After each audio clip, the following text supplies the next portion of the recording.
Hello class 11, कैसे हैं आप सब। नेचुरल है, घर पर हो तो अच्छे हो, ठीक है। लेकिन घर पर केवल बैठना नहीं है, बैठकर काम भी करना है आपको, जो भी दिया जाता है, ठीक है। अच्छा देखो बेटा, लास्ट जो इससे वीडियो थी उसमें भी मैंने आपको वर्ड प्रॉब्लम करवाई थी। आज फिर से ये वर्ड प्रॉब्लम करा रही हूँ। डिफरेंट टाइप की वर्ड प्रॉब्लम है। कुछ क्वेश्चंस हमारे इजीली वेन डायग्राम से हो जाएंगे, कुछ क्वेश्चन में हमें फॉर्मूले का ही यूज करना पड़ेगा, ठीक है। कुछ इस टाइप के लॉजिकल क्वेश्चंस होते हैं जो फॉर्मूले से ही हमारे पता किए जा सकते हैं कि वो डाटा सही है या नहीं है। कई बार पूछा जाता है, जस्टिफाई करना होता है, तो बाय यूजिंग फॉर्मूले से ही जस्टिफाई हो सकते हैं, ठीक है। तो अब देखिए, जैसे हमारा यहाँ पर है फर्स्ट क्वेश्चन, सारे क्वेश्चन इंपोर्टेंट है और डिफरेंट टाइप के हैं जो पिछले वीडियो में कराए थे। और ये यदि ये दोनों आपको डिफरेंट टाइप के सारे प्रॉब्लम आ गए तो आपको कोई भी क्वेश्चन दिया जाए किसी भी बुक का, कहीं से भी कुछ भी हो, आप कर सकते हो, ठीक है। तो देखिए first A B C 3 set है, यू यूनिवर्सल सेट है।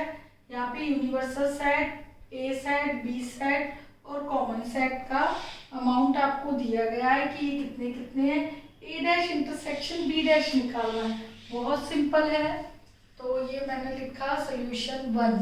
अमाउंट आपको इस क्वेश्चन में लिखा हुआ दिया है, तो हमें क्या निकालना है, डायरेक्ट वही लिख रहे हैं, A dash intersection B dash.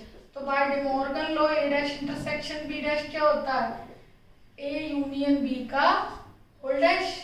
और डैश निकालने के लिए क्या करते हो, यूनिवर्सल सेट में से उस सेट को क्या कर देते हैं, माइनस। ये सीखा हुआ है हमने कॉम्प्लीमेंट्री में। तो अब वही बात यह है कि यूनिवर्सल का अमाउंट तो दिया है बट ए यूनियन बी का नहीं दिया। बट ए यूनियन बी तो आप निकाल सकते हो ना, फॉर्मूला में मालूम है, A plus B minus A intersection B, और ये तीनों हमें गिवन है, तो ए यूनियन बी का अमाउंट आ जाएगा हमारे पास। तो यूनिवर्सल का अमाउंट कितना है, 700, ए का अमाउंट 200, बी का 300, कॉमन 100। तो 700 माइनस ये हो गया आपका 400, ये देखो 500 माइनस 100, तो ओवरऑल क्या बचा हमारे पास 300।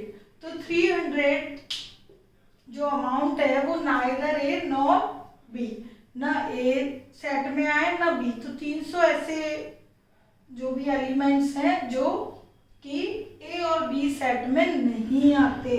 इट मीन्स ए और बी में नहीं आते, मतलब ये ए और ये बी है, ए और बी, ये यूनिवर्सल 700, ओके। कॉमन कितने हैं, मैं वेन डायग्राम से एंट्री करके बता रही हूँ। ए के हैं 200, बी के हैं 300। तो सबसे पहले मैंने कॉमन भरा, फिर ए के 100 रहेगा, ये 300 और ये 200। तो यानी जो यूनियन में आते हैं वो कितने मेंबर हैं, 100, 200 और 200, 400 ये यूनियन में आते हैं। और जो यूनियन में नहीं आते, टोटल 700 है ना, तो 700 में से 400 गए 300। तो ये सारा आपका ए डैश है, ये वाला पोर्शन। ये कितने हैं मेंबर, 300, ठीक है। तो ये आपका नाइदर ए नॉर बी, इसको ये भी कह सकते हैं number of A union B का होल डैश, ठीक है। तो ये आपका फर्स्ट क्वेश्चन है, बाय वेन डायग्राम भी पॉसिबल है ये और ये, तो दोनों से मैंने आपको बता दिया है। अब देखिए सेकंड में आपको ये पूछा है कि एक out of 500 car owner investigated, 500 जो कार ओनर इन्वेस्टिगेट किए गए हैं उनमें से कार ए ओन्ड वाले हैं 400, कार बी वाले हैं 200, ए कार के 400, बी के 200 और कॉमन आपके 50 हैं। और जबकि इन्वेस्टिगेट जो जितने किए गए हैं ये आपके बी के हैं 200। इन्वेस्टिगेट कितने किए गए यानी कि यूनिवर्सल सेट, तो वो है आपके 500। तो पूछा है कि ये जो डाटा दिया गया ये करेक्ट, चलो चेक कर लेते हैं। तो देखो, तो ए यूनियन बी के कितने निकाल लेते हैं कि एटलीस्ट ए और बी और both A union B, at least one of A union B, A ने कितने कार ओनर है या बी के कितने हैं या दोनों के कितने हैं, तो हम टोटल निकाल लेते हैं, ए कार और बी कार वाले दोनों। तो टोटल निकालने के लिए number of A plus B minus common, तो ए कार वाले कितने हैं 400 ओनर, बी वाले 200, कॉमन कितने हैं 50, तो 600 में से 50 गए 550, तो 550 यूनियन में आ गए हमारे कि जो कार ओनर है। लेकिन इन्वेस्टिगेट कितने किए गए थे 500, तो यदि इन्वेस्टिगेट ही 500 किए गए हैं कार ओनर, तो ए यूनियन बी में 550 कैसे पॉसिबल है? It is impossible because we know that A union B always subset of universal set, ये प्रॉपर्टी हमने पढ़ी हुई है, तो it means number of A union B always less than number of universal set, okay, but in given data, पर हमारे given data में क्या दिया है कि 550 ए यूनियन के, ठीक है, तो 550 तो भाई ग्रेटर देन है इससे 500 से, विच इज नॉट पॉसिबल,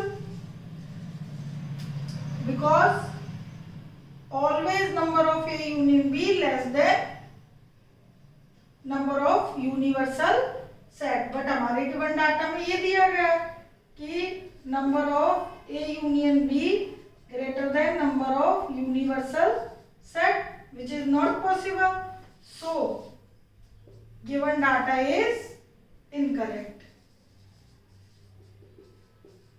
तो given data is not correct, तो दिया गया डाटा सही नहीं है।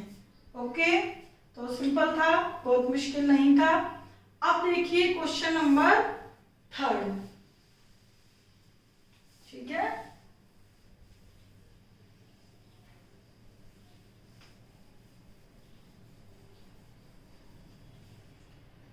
थर्ड में है ए और बी दो सेट है, ए में 35 बी में 30, यूनिवर्सल में 50 है, तो greatest value of number of A union B की ग्रेटेस्ट वैल्यू बतानी है। तो देखो बेटा, वी नो दैट, अभी हमने ये किया कि आप A union B always subset of universal set, ये हमें मालूम है बाय प्रॉपर्टी, तो नंबर ऑफ ये ऑलवेज लेस देन, तो number of A union B ये कितने दिए हैं 50 दिए ना, तो यानी कि ज्यादा से ज्यादा वैल्यू कितनी हो सकती है यूनियन बी की 50 या उससे कम। सो ये तो यहीं से क्लियर हो गया। So A union B greatest value क्या आ गई 50 ऑफ ए यूनियन बी की इज 50। क्लियर है, छोटा सा ही था, सिंपल है। ग्रेटेस्ट वैल्यू बतानी है तो किससे कंपैरिजन करोगे यूनियन बी की ज्यादा से ज्यादा? यूनिवर्सल से, क्योंकि यूनिवर्सल के बाद यूनियन है, यूनियन का भी बहुत शॉर्ट पार्ट इंटरसेक्शन है, ठीक है, तो हमेशा यूनियन सबसेट होता है यूनिवर्सल का, तो यूनियन के पास ज्यादा से ज्यादा कितने हो सकते हैं ग्रेटेस्ट वैल्यू? ज्यादा से ज्यादा 50 हो सकती है, इससे ज्यादा नहीं हो सकती, ठीक है। तो यही डाटा हमने पिछले क्वेश्चन में चेक किया था ना। अच्छा, अब है कि least value of A intersection B, ठीक, तो इसकी वैल्यू भी हम निकाल लेते हैं। अभी देखो हमें ये पता चला, ये चीज फ्रॉम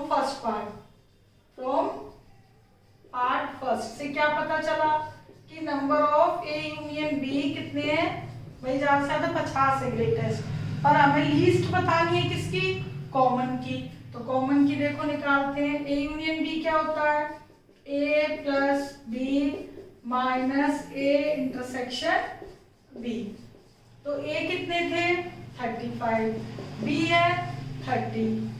कॉमन की हमें लीस्ट वैल्यू बतानी है 50। तो ए इंटरसेक्शन बी और कांस्टेंट टर्म इधर कर दीजिए 65। 50 माइनस 65, ये आ गए माइनस के 15, डायरेक्ट लिख रही हूँ। Okay 50 minus 65। Okay minus sign से जब हम मल्टीप्लाई करते हैं किसी भी इनइक्वालिटी में, inequality it is inequality not a equation. Okay तो ये साइन क्या हो जाता है, चेंज। तो हमारी लीस्ट वैल्यू, ठीक है, लीस्ट वैल्यू कॉमन की कितनी होनी चाहिए, 15। कम से कम 15 तो होनी ही चाहिए कॉमन वैल्यू, उससे ज्यादा भी हो सकती है, पर लीस्ट कितनी होनी चाहिए, 15। तो लीस्ट वैल्यू क्या आ गई, so least value of A intersection B is 15। ठीक है, तो A इंटरसेक्शन B की लीस्ट वैल्यू है 15 और यूनियन की ग्रेटेस्ट वैल्यू है 50। ठीक है, तो ये आपका हो गया क्वेश्चन नंबर 3। ओके तो सिंपल था, बहुत मुश्किल नहीं था। अब देखिए क्वेश्चन नंबर 4, नोट करते जाना भाई, मैं इरेज करती जा रही हूं उधर। क्वेश्चन नंबर 4 में बोला है कि there are 200 individual skin disorder. ठीक है, 200 स्किन डिसऑर्डर दिए गए हैं। 120 has been expose to chemical 1। 120 ऐसे हैं जो केमिकल C1 के थ्रू एक्सपोज हुए हैं और 50 केमिकल C2 के थ्रू और 30 ऐसे हैं जो केमिकल C1 और C2 दोनों के हैं। तो find the number of individual expose to chemical C1 but not chemical C2। तो chemical C1 but not chemical C2 it means only chemical 1 के केस बताने हैं। ठीक है, तो देखो यहाँ पर आपको 4th में 200 डिसऑर्डर मिले हैं। तो केमिकल C1 को ऐसा करते हैं, मैं C1 ही लेट कर लेती हूँ।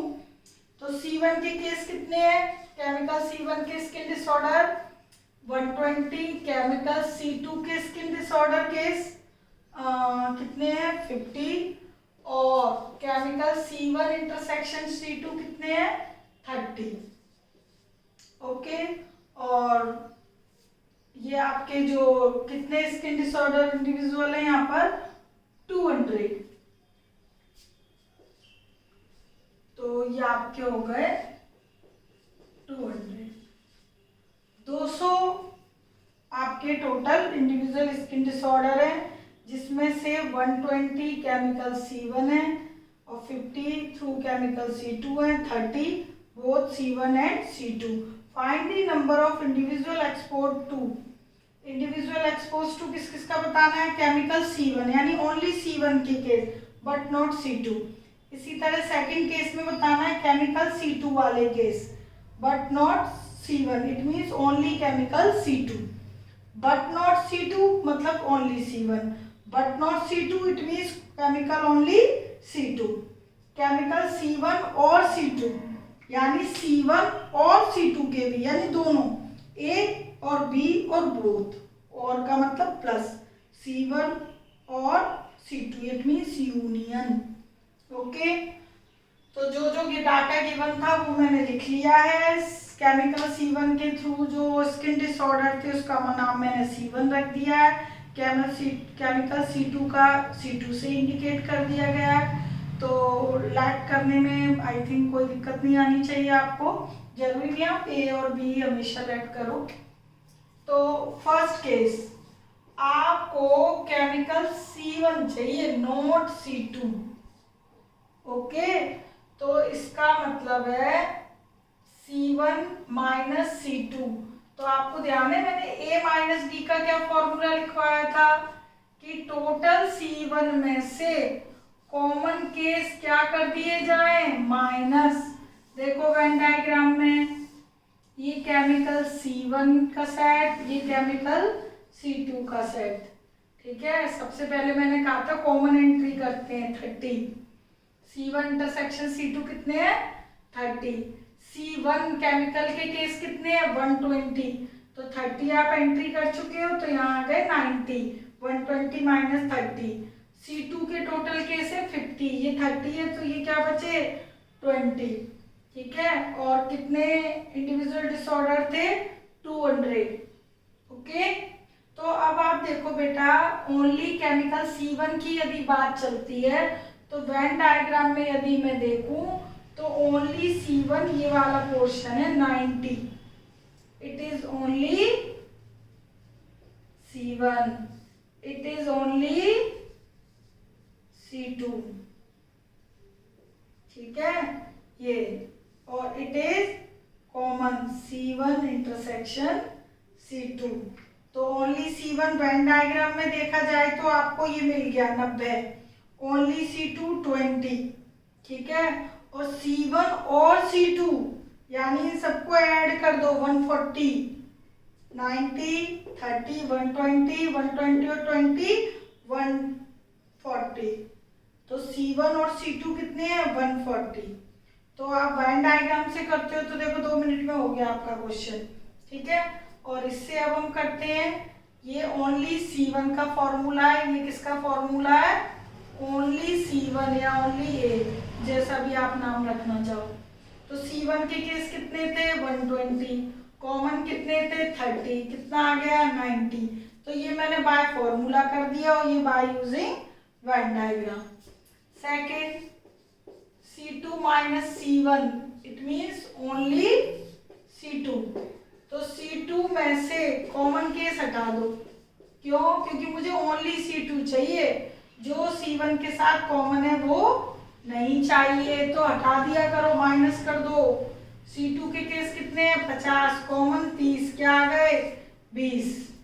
थर्ड देखो, थर्ड में पूछा है C1 यूनियन C2, तो C1 प्लस C2 फॉर्मूला मालूम है यूनियन का, माइनस इंटरसेक्शन, तो C1 के 120, C2 के 50, कॉमन है 30, तो ये हो गए 140। इन सब पोर्शन को जोड़ देते हैं तो क्या आ जाता है C1 union C2, Venn diagram से जोड़ोगे तो 90 प्लस 30 प्लस 20, तो ये भी कितना आ रहा है 140, ओके।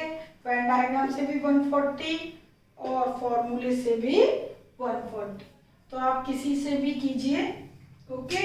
अब आपको यदि सपोज करो इस क्वेश्चन में एक पार्ट और ऐड कर दो कि नाइदर C1 नॉर C2, ना तो C1 के स्किन डिसऑर्डर है ना C2 के स्किन डिसऑर्डर है, तो हम क्या करेंगे 200 में से जो स्किन डिसऑर्डर है एक्चुअल में 140 उनको माइनस कर देंगे, तो क्या बचेंगे 60, क्या बचेंगे 60 केस, तो वो हो जाएगा neither C1 nor C2, okay.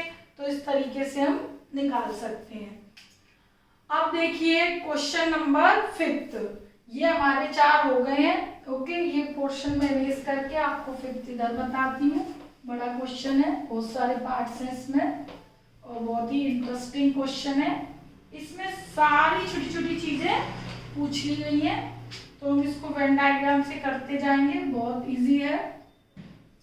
देखो 5th में आपको 25 स्टूडेंट सर्वे किए गए हैं, ठीक है, कितने सर्वे किए गए हैं 25, इसमें से 15 है मैथ्स के, तो मैथ्स को मैं M से ही रिप्रेजेंट कर रही हूँ, फिजिक्स को P से, केमिस्ट्री को C से।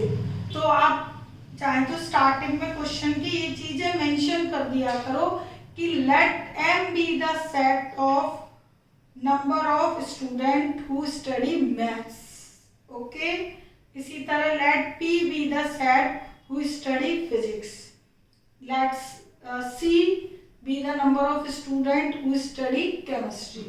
तो M को मैं मैथ सब्जेक्ट के स्टूडेंट से डिनोट कर रही हूँ, P को फिजिक्स के स्टूडेंट्स और C को केमिस्ट्री के स्टूडेंट।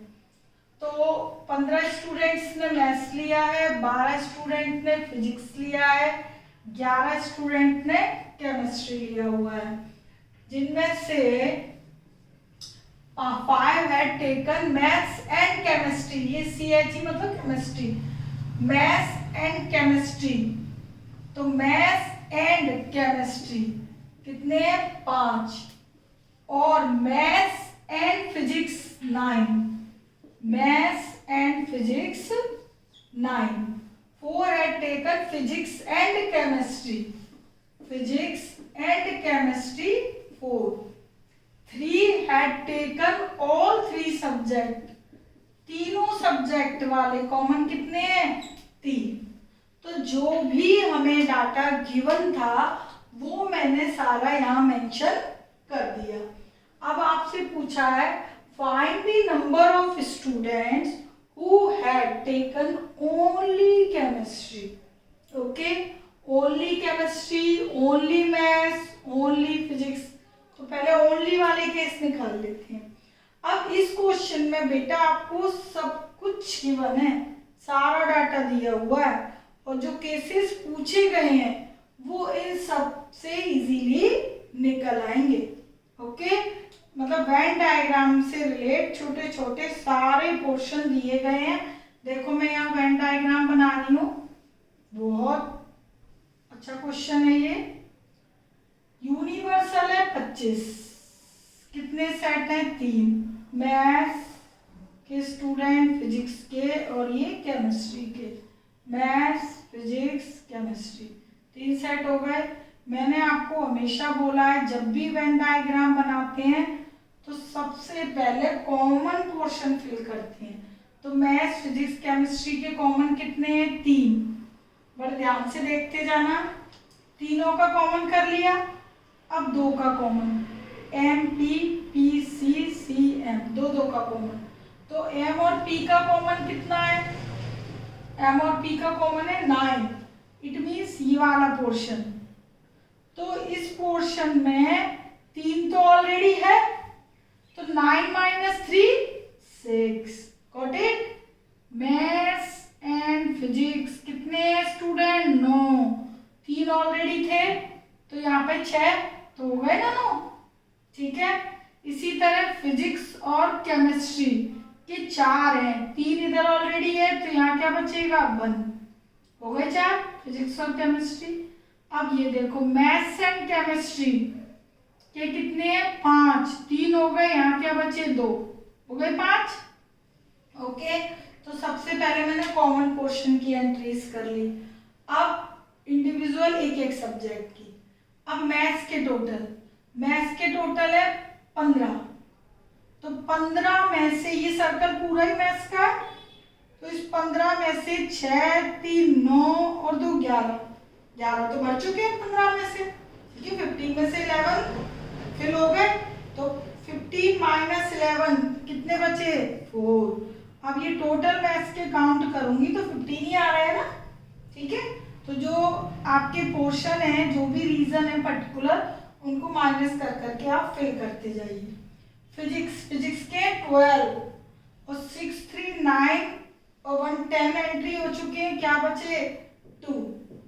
अच्छा केमिस्ट्री के 11, तो 2 3 5 और 6, तो क्या बचे केवल 5, ओके।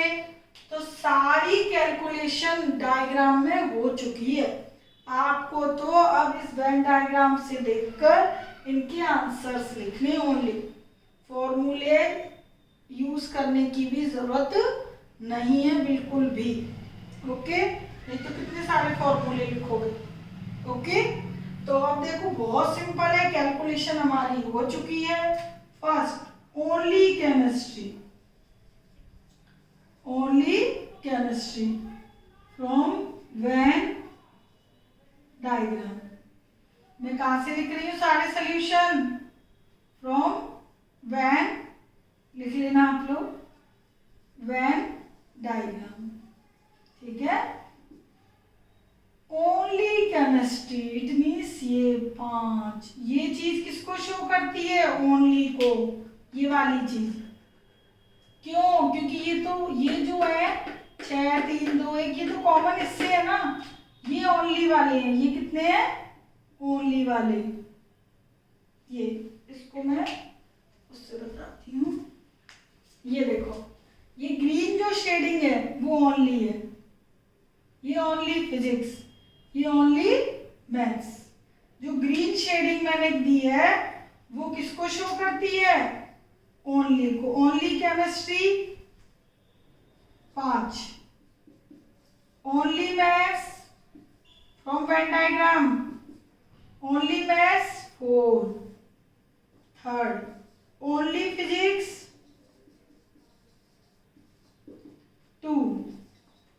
ओके, तो ओनली वाले हो गए सारे केस। जो ग्रीन शेडिंग है वो पोर्शन ओनली शो करता है। अब देखिए fourth part, physics chemistry but not maths. Physics chemistry, physics and chemistry, physics and chemistry but not maths. तो मैथ्स में ये सारे नंबर मैथ्स के हैं, फिजिक्स एंड केमिस्ट्री का तो केवल एक केस है 1। कितने मेंबर है इसमें? केवल 1 है। तो ये जो पोर्शन है ये ब्लू, ये है जो ये पोर्शन, ये क्या शो करता है? Physics and chemistry but not maths. Maths के टोटल हटा दो, ये सारे केस मैथ्स को इंक्लूड करते हैं, चाहे कॉमन तौर पे करते हो चाहे सेपरेटली करते हो। ठीक है,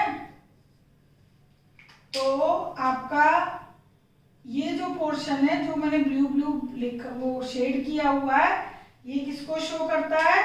physics and chemistry but not maths. अब जैसे 6 है, maths and physics but not chemistry. 2 maths and chemistry but not physics. तो देखिए थर्ड पार्ट आपका, sorry fourth part, maths and chemistry, sorry physics and chemistry but not maths. इस चीज को मैं ऐसे भी लिख सकती हूँ सिंबल के तौर पे, physics and chemistry but not maths. Okay, और स्टेटमेंट में लिखना हो तो कैसे लिखोगे? वो तो लिखा ही है खैर, physics and chemistry but not maths. तो ये आपका सिंबल मैंने लिख दिया है, जरूरी नहीं है आप लिखो। तो वो physics and chemistry from Venn diagram but not maths, वो केस है ओनली 1। ओके, इसी तरीके से आपका फिफ्थ केस है maths and physics but not chemistry, maths and physics 6, and मतलब कॉमन, मैथ्स एंड फिजिक्स ये कॉमन 6 बट नॉट केमिस्ट्री। तो ओनली कितने बचे? 6, maths and physics but not chemistry 6। ये केमिस्ट्री के पोर्शन नहीं आएगा, केवल मैथ्स और फिजिक्स का कॉमन कितना है? 6। 3 इसलिए नहीं आएगा क्योंकि 3 केमिस्ट्री भी लिए हुए हैं बच्चे। ओके, तो ये आ गया 6। ठीक है, अब देखिए पार्ट 6। तो ये आ गया बेटा maths and physics but not chemistry. Okay, यदि आपसे ये भी पूछा जाता maths and chemistry but not physics, तो वो क्या होते? 2। ठीक है, अब देखिए 6 पार्ट में क्या पूछा है? Only one of the subjects, केवल ओनली एक ही सब्जेक्ट्स लिए हुए, इसके अलावा ना लिए, ओनली। तो ओनली वाले कितने स्टूडेंट हैं? ओनली मैथ्स वाले 4, ओनली फिजिक्स वाले 2, ओनली केमिस्ट्री वाले 5। तो 4, 2 और 5 हो गए 11, 11 हो गए, 4, 2, 5, यानी 11 बच्चे ऐसे हैं जो केवल एक इंडिविजुअल सब्जेक्ट लिए हुए हैं, वो कॉमन किसी में भी नहीं है, किसी के साथ भी कॉमन नहीं है। मैथ्स वाले 4 हैं ओनली प्योर, उनके पास ना फिजिक्स है ना केमिस्ट्री है। 2 फिजिक्स वाले प्योर है, ना उनके पास मैथ्स है ना केमिस्ट्री है। 5 वाले प्योर है केमिस्ट्री के, ना उनके पास फिजिक्स है ना मैथ्स है। तो टोटल जो स्टूडेंट है 4 + 2 + 5, it is only student, only one of the subject, it means 11, it means 11।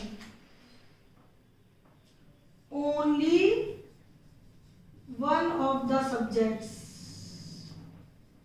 वो हो गए 4 + 2 + 5, इट मीन्स 11।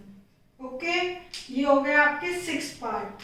अब देखिए आपका 7th, at least one of the 3 subject, कम से कम एक सब्जेक्ट तो हो, ए हो और बी हो और सी हो, और A union B, B union C, C union A, और A, it means A union B union C, A के भी हो, बी के भी हो, सी के भी हो और पेयर वाइज भी हो। एटलीस्ट का मतलब क्या है, ए और बी और सी और 3 सारे हो, तीनों। Okay, it means union. इस सेट में आपसे क्या पूछा है, इसको पोस्ट पार्ट में, यूनियन। एटलीस्ट वन ऑफ का मतलब है 1 of 3 और 2 जो भी है, जितने भी सेट है, A union B union C plus सारे सेट का कॉम्बिनेशन। ठीक है, तो ये आपके 6 पार्ट है। तो देखिए अब मैं कर रही हूँ, यहाँ पे लिख रही हूँ आपका 7 पार्ट। तो हमारा 7 part at least one of the 3 subjects. तो 1 ऑफ द 3 सब्जेक्ट्स मतलब ये जितने भी यूनियन में हैं, ये सारे जो इस सर्कल के अंदर है, जितने भी स्टूडेंट हैं, उनके पास कुछ ना कुछ तो है, चाहे मैथ्स है, फिजिक्स है, केमिस्ट्री है, कॉमन वाले मतलब सब्जेक्ट लिए हुए हैं। ओके, कोई ना कोई सब्जेक्ट। 25 सर्वे किए गए थे ना, तो उनमें से ये सारे जो स्टूडेंट्स हैं वो कोई ना कोई सब्जेक्ट लिए हुए हैं। क्यों, आपको 7th पार्ट में यही बताना है कि एटलीस्ट एक तो लिए हुए हो, तो ये सारे कुछ ना कुछ लिए हैं, चाहे मैथ्स, फिजिक्स या केमिस्ट्री। तो देखो सारे पोर्शन ऐड कर दो, 4 + 6 + 2 + 2 + 3 + 1 + 5। इसको मैं A union B union C के फॉर्मूले से भी निकाल सकती थी, उससे भी आता था, लेकिन हम ये वेन डायग्राम से कर रहे हैं, तो मैंने ये वाला भी वेन डायग्राम से कर दिया। 1 2 3 4 5 6 और 7 पोर्शन सारे ऐड कर दो। क्यों, क्योंकि सारे स्टूडेंट मैथ्स, फिजिक्स, केमिस्ट्री वाले हैं। तो ये टोटल बताओ कितना आ रहा है। अब देखो 10 14 18 और 5 23। तो 23 स्टूडेंट ऐसे हैं जो कोई ना कोई सब्जेक्ट तो लिए हुए हैं। 25 पे सर्वे किया था ना, तो 23 ये सारे पढ़ने वाले आ गए। अब देखिए लास्ट पार्ट है आपका ये 8th। इसमें पूछा नन ऑफ 3 सब्जेक्ट, तीनों में से जिन्होंने कुछ नहीं लिया। तो भाई क्लियर पता चल गया, 25 सर्वे किए थे, 23 बच्चे पढ़ने वाले आ गए, यानी कि 2 ऐसे हैं जिन्होंने कोई सब्जेक्ट नहीं लिया हुआ। ठीक है, तो नन ऑफ द 3 सब्जेक्ट्स वाले स्टूडेंट कितने आ गए, none of the 3 subjects students कितने हैं भाई, 25 थे टोटल सर्वे, 23 भाई पढ़ने वाले बच्चे हैं। 2 ऐसे हैं जिन्होंने एक भी सब्जेक्ट नहीं लिया हुआ। ओके, तो ये क्वेश्चन हमारा इजीली वेन डायग्राम से हो गया। ठीक है, तो इस तरीके से आप 3 सेट के जो बड़े बड़े क्वेश्चन हैं, जिनमें बहुत सारे छोटे छोटे पार्ट्स पूछे जाते हैं, उनको आप वेन डायग्राम से ही कर दिया करो। ठीक है, अब देखिए question number 6। A market research group conducted a survey of 2000 consumers and reported 720 light product P1, 1450 light product P2। तो what is the least number, यानी कि आपसे लीस्ट नंबर का हम एक और कर चुके हैं अभी, least number that must have like both product. तो लीस्ट यानी कॉमन के बताने हैं हमें, P1 इंटरसेक्शन P2, यानी कि जो दोनों प्रोडक्ट यूज करते हैं नंबर बता दीजिए। देखो बहुत सिंपल है, चलिए यही कर देते हैं हम इसको। क्वेश्चन नंबर 6 में हमें क्या क्या दिया हुआ है बेटा? नंबर ऑफ जो सर्वे किए गए हैं यूनिवर्सल वो है आपके 2000, प्रोडक्ट P1 लाइक कंज्यूमर 1720 और प्रोडक्ट P2 वाले हैं हमारे कंज्यूमर्स 1450। ठीक है, आपको क्या बताने हैं? Least number of both product P1 and P2। तो वी नो दैट, आपको मालूम है कि जो आपका number of P1 union P2 है वो always less than equal to number of universals है। पढ़ चुके अभी अभी हम क्वेश्चंस में, तो ये लिख लो आप। वी नो दैट, ये चीज हमें मालूम है। तो देखिए number of P1 number of P2 minus number of P1 intersection P2। ठीक है, ये हमें मालूम है कि भाई हमेशा यूनियन यूनिवर्सल से छोटा होता है। ठीक है, तो ये मैंने फॉर्मूला लिख दिया। P1 प्रोडक्ट वाले कितने लाइक के हैं? 720, ये 450। ये मुझे लिस्ट बतानी ही है कि दोनों के कितने होंगे। और जो टोटल है, जो मार्केट में रिसर्च किया गया है सर्वे, वो 2000 कंज्यूमर्स पे किया गया है। तो P1 इंटरसेक्शन P2 ये इधर कर लीजिए, बाकी इधर कर देते थे। तो 2000 माइनस आपका ये आ गया। ठीक है, तो यानी माइनस के ये आ गया आपके 1170।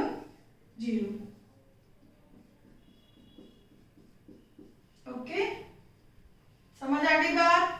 ये मैंने इधर ऐड कर दिए और ये ऐड करके 3170 2000 से सब्ट्रैक्ट कर दिए, तो आपके पास क्या आ गया?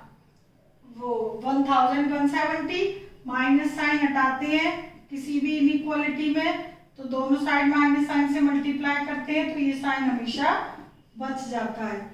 तो जो P1 और P2 दोनों प्रोडक्ट लाइक करते हैं वो लीस्ट कितने होने चाहिए? कम से कम होने चाहिए 1170। ठीक है, तो जो दोनों लाइक करते हैं वो अमाउंट है 1170। So least number of consumers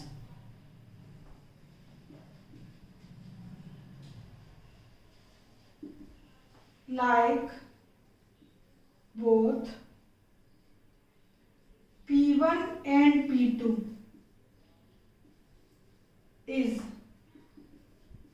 1170। ठीक है, तो आपका ये हटा दीजिए, ये लिख दिया मैंने। ठीक है, तो so least number of consumers like both product P1 and P2 is 1170। ये आपका आंसर है। ओके, तो 1170 ऐसे हैं कम से कम कंज्यूमर जो दोनों प्रोडक्ट पसंद करते हैं, उनका कम से कम नंबर इतना है। ओके, तो आई थिंक ये आपको सारे क्वेश्चन समझ आ गए होंगे। अब आप इन्हें कीजिए और इससे रिलेट जितने भी क्वेश्चन हैं, ठीक है, वो अब आप इजीली कर पाएंगे। जो आपके फर्स्ट वीडियो, ये दोनों को मिला के दोनों को अच्छी तरह देखना, हर एक टाइप का क्वेश्चन हो चुका है। अब आपको कोई भी वर्ड प्रॉब्लम दी जाए तो आपको करना आना चाहिए। ठीक है, आप इनकी बहुत प्रैक्टिस कीजिए और बहुत सारे जो और क्वेश्चंस भी बुक में दिए गए हैं, चाहे वो एग्जाम्पल्स में हो चाहे एक्सरसाइज में हो, सारे करने हैं। Okay, take care, bye.